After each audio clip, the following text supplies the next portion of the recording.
Halo teman-teman semua, balik lagi sama aku Agus Arta. Dan di video kali ini aku mau bahas soal TKP atau tes karakteristik pribadi dalam rangka persiapan tes CPNS ya teman-teman di tahun 2024 ini. Oke, di sini aku langsung aja masuk ke soal yang pertama. Anda adalah seorang kepala desa yang bertanggung jawab mengelola anggaran desa.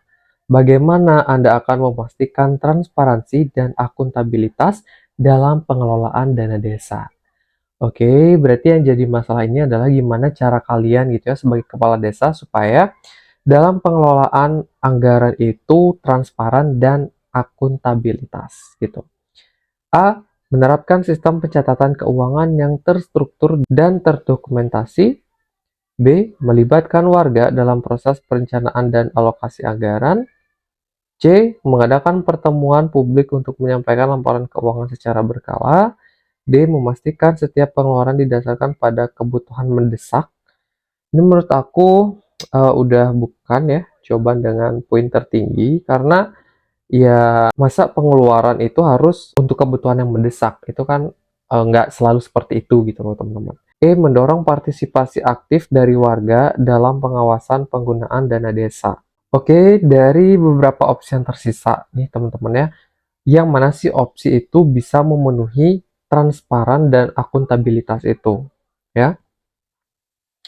Jadi menurut aku di sini ya, opsi dengan poin tertinggi adalah A, teman-teman.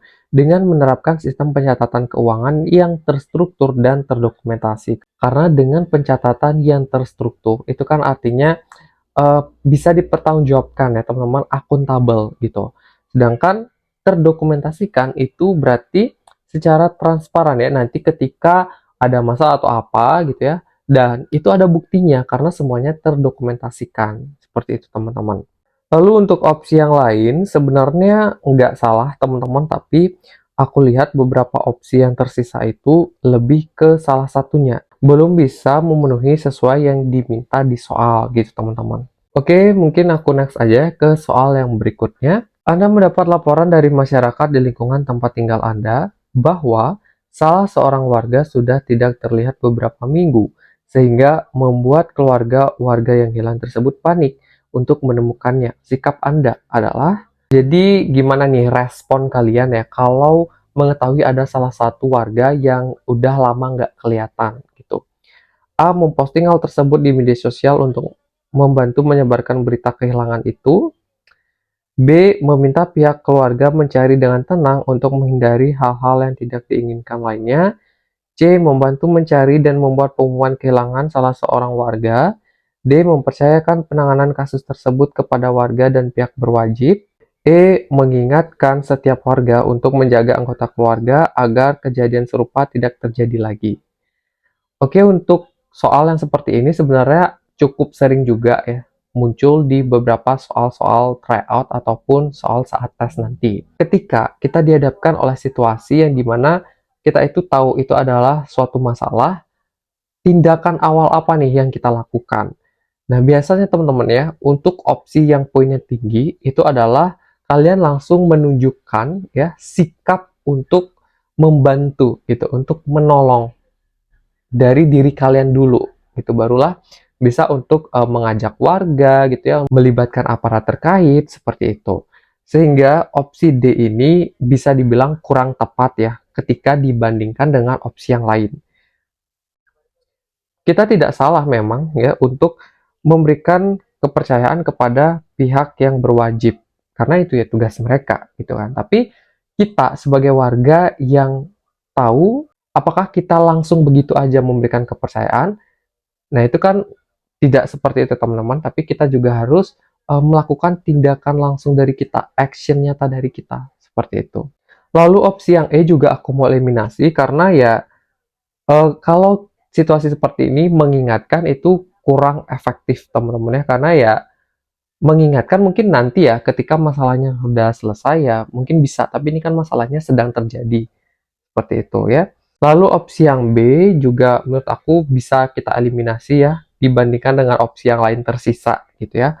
Karena opsi B ini ya sekedar minta gitu ya, sekedar mengingatkan atau memberitahu pihak keluarga untuk tenang. seperti itu. Nah, opsi dengan poin tertinggi ya adalah opsi C, teman-teman, dengan membantu mencari dan membuat pengumuman kehilangan salah seorang warga. Nah, kalian udah bisa tebak ya, kenapa sih opsi A itu kalah ya daripada opsi yang C? Nah, opsi A itu kan membantu dengan memposting ya, teman-teman. Sedangkan opsi C itu ya kita juga ikut mencari ya dan membuat pengumuman kehilangan gitu, teman-teman.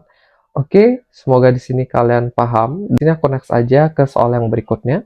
Program kemasyarakatan yang Anda dan tim divisi Anda lakukan di sebuah desa menimbulkan kontradiksi karena dianggap tidak sesuai dengan adat yang berlaku di daerah tersebut. Sikap Anda adalah, oke, jadi ibaratnya ya ada perbedaan pandangan ya atau pemikiran gitu antara kalian dan juga warga ketika ingin melakukan suatu kegiatan masyarakat. A. Meminta bantuan pihak berwajib untuk menyelesaikan masalah tersebut. B. Melakukan sosialisasi ulang untuk menyelesaikan permasalahan adat yang terjadi. C. Memberikan pernyataan maaf berupa surat dan postingan media sosial instansi. Mengkritik ketua adat yang tidak fleksibel aturan yang mereka buat. Ini menurut aku bukan solusi ya teman-teman untuk mengatasi masalah perbedaan gitu ya. Tetap menjalankan program dengan prinsip instansi. Nah, ini juga menurut aku ya, kalian artinya nggak peduli gitu tentang aturan yang ada di masyarakat itu. Karena ya, kalian langsung ngelakuin gitu aja gitu kan. Oke, kalau kita lihat dari opsi yang tersisa ya, yang tidak aku eliminasi tadi, opsi C itu juga bisa kita eliminasi ya teman-teman, karena kurang tepat ya dengan memberikan pernyataan maaf. Jadi menurut aku solusinya itu kurang tepat ya, karena masalahnya kan masih terjadi nih, gitu kan. Jadi pemahamannya itu ya tetap seperti itu, tidak akan merubah pemahaman yang ada, gitu. Sehingga opsi yang paling tepat di sini adalah opsi B, teman-teman ya, dengan melakukan sosialisasi ulang untuk menyelesaikan permasalahan adat yang terjadi. Dengan sosialisasi, kita bisa membantu masyarakat itu untuk paham terhadap apa yang menjadi tujuan kita, yang mungkin memang nggak sesuai ya, atau menimbulkan kontradiksi itu tadi, ya karena ya adatnya berbeda gitu. Ya mungkin ya dengan melakukan sosialisasi, masyarakat itu mulai ya untuk mencoba memahami dan ya siapa tahu gitu loh kalian diterima di sana kayak gitu. Nah, kalau opsi yang A ya, tadi aku bilang ya sama seperti soal sebelumnya ya, kita nggak salah juga nih untuk meminta bantuan ataupun menyerahkan ke pihak yang berwajib. Tapi kita kan juga harus melakukan aksi dulu ya dari diri kita sendiri. Itu teman-teman. Oke, semoga di sini kalian paham ya tentang apa yang aku sampaikan. Aku next aja ke soal yang berikutnya. Seorang penyandang disabilitas mengunjungi kantor Anda untuk mendapatkan layanan. Bagaimana Anda akan membantu? Oke, bagaimana kalian akan membantu penyandang disabilitas gitu ya? A. Menyambut dan menawarkan bantuan langsung. B. Mengarahkan ke petugas khusus untuk bantuan. C. Menyediakan aksesibilitas lengkap di fasilitas. D. Meninjau ulang prosedur untuk memastikan inklusivitas. Memberikan informasi tambahan tentang hak-hak mereka. Oke, dari opsi yang ada ya, aku bandingkan. Yang bisa aku eliminasi, teman-teman, opsi D. Ya, yang pertama opsi D, karena ninjau ulang ini ya bisa dilakukan ketika adanya suatu permasalahan itu, teman-teman. Oke, nah selanjutnya opsi B ini aku bisa eliminasi juga ya, ketika aku melihat opsi yang lainnya, ketika aku bandingkan. Kenapa? Karena opsi B ini bisa dibilang menambah beban juga ya, karena ya kita tuh hanya mengarahkan ke petugas khusus. Kita tuh tidak melakukan tindakan untuk membantunya, tapi kita menyerahkan mereka ke petugas khusus. Ya tadi aku bilang ya itu nggak salah, tapi coba deh kita lihat ada nggak sih opsi yang memang menunjukkan bahwa kita itu juga mengambil andil untuk membantunya, gitu ya. Lalu berikutnya opsi E. Nah, opsi E ini kita bisa eliminasi juga ya menurut aku, karena ketika melihat opsi yang ada, opsi E ini lebih agak kurang efisien, teman-teman. Karena mereka itu ke sana kan membutuhkan pelayanan ya, bukan untuk mengetahui informasi tentang hak-hak mereka gitu. Jadi ini menurut aku masih kurang efektif dan efisien juga untuk dilakukan. Jadi ada tersisa opsi A dan C, teman-teman. Nah, opsi ya dengan poin tertinggi di sini, opsi poin 5 adalah C, dengan menyediakan aksesibilitas lengkap di fasilitas. Nah, terus kalau kalian ada yang berpikir, Kak, opsi A itu kan juga bagus ya, dengan menyambut dan menawarkan bantuan langsung, gitu. Memang nggak salah, tapi masih kurang daripada opsi C. Opsi C itu bisa memberikan bantuan tanpa harus kita yang membantunya suatu saat nanti. Karena kita sudah menyediakan aksesibilitas lengkap di fasilitas yang ada. Jadi tanpa perlu pelayanan lagi, mereka itu sudah terpenuhi gitu loh, apa yang mereka butuhkan. Maksudku tanpa perlu orang lagi, ya mereka itu sudah bisa melakukan dengan sendiri tanpa menunggu orang membantunya untuk mengurus suatu kebutuhan gitu. Nah, kalau opsi yang A ini kan masih harus ada orang yang melayani ya. Maksudnya ya kita harus standby gitu ya dengan memberikan pelayanan langsung itu. Sedangkan hal itu kan agak cukup sulit ya dilakukan. Lebih baik ya kita bilang kalau sudah ada aksesibilitas yang lengkap di semua fasilitas itu akan memudahkan gitu. Jadi ibaratnya mereka itu langsung satset gitu teman-teman untuk melakukan suatu urusan itu. Gitu ya. Semoga kalian paham. Di sini aku next aja ke soal yang berikutnya. Anda menyadari bahwa formulir online tidak ramah bagi pengguna lansia. Tindakan Anda, oke, kalian itu tahu nih, oh ternyata formulir yang ada itu kurang ramah. Artinya masyarakat lansia itu agak susah ya untuk mengakses maupun menggunakannya. Nah, apa nih yang bisa kalian lakukan? A. Membuat panduan penggunaan yang lebih sederhana. Oke, kita simpan dulu. B. Mengusulkan desain ulang situs untuk kemudahan akses. Oke, kita simpan. C. Menyediakan hotline khusus untuk bantuan langsung. Oke, kita simpan dulu.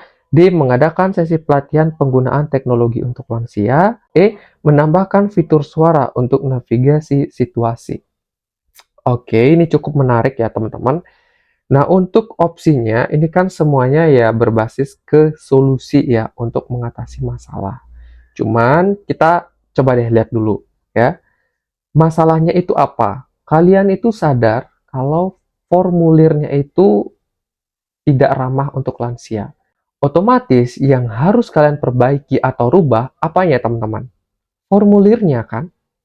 Nah, gimana caranya supaya formulir itu mudah diakses oleh masyarakat lansia itu?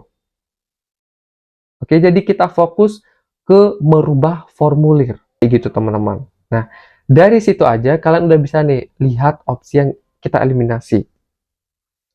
Opsi D yang pertama ya, aku mau eliminasi karena yang jadi masalah itu kan formulirnya ya. Dan untuk mengadakan sesi pelatihan itu tidak merubah formulir yang ribet itu, teman-teman. Gitu. Nah, ini kita bisa eliminasi. Lalu berikutnya opsi A, membuat panduan penggunaan yang lebih sederhana. Ya, ingat, yang jadi masalah formulirnya. Mau semudah apapun panduannya, kalau formulirnya tetap nggak ramah, tetap ribet, menurut aku tetap akan menyulitkan lansia. Gitu. Ya. Lalu opsi C, kita juga bisa eliminasi dengan menyediakan hotline khusus untuk bantuan langsung. Ya, ini tadi aku bilang, namanya lansia juga teman-teman, kalau disediakan hotline ya otomatis kan ada kerjaan tambahan lagi nih yang harus lansia lakukan, yaitu menghubungi hotline gitu. Nah, ini bisa kita eliminasi lagi. Lalu yang E, nah, lalu tersisa E dan B. Nah, ingat ya, ini tuh udah bisa kita tebak. Jawaban yang paling tepat itu adalah opsi B, teman-teman, dengan mengusulkan desain ulang situs untuk kemudahan akses, yaitu situs dalam formulir online ini supaya aksesnya itu gampang. Gitu, teman-teman. Nah, opsi yang E, menambahkan fitur suara untuk navigasi situs. Dan ini juga sebenarnya sama aja ya, tidak merubah situs itu, tapi menambah bantuan untuk menolong lansia dalam mengakses situs ini. Nah, untuk solusi-solusi yang ada itu kan muncul ketika adanya permasalahan. Nah, sedangkan opsi B ini, ya kita langsung menitik beratkan masalahnya itu, kita langsung selesaikan supaya tidak ada lagi membuat hotline lah, membuat buku panduan lah, menambahkan fitur lah, gitu ya. Apalagi mengadakan pelatihan, itu nggak ada lagi ketika ya kita sudah membuat aksesnya menjadi lebih mudah.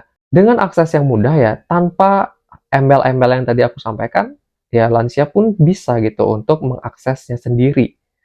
Seperti itu teman-teman. Oke. Semoga di sini kalian paham ya terhadap apa yang aku sampaikan. Karena rata-rata tadi mungkin soalnya pendek-pendek ya, ada mungkin yang keliru sedikit, nggak apa-apa. Ya namanya juga TKP, kita harus bisa menganalisis dan menyamakan persepsi juga gitu kan. Dengan si pembuat soal tentunya seperti itu.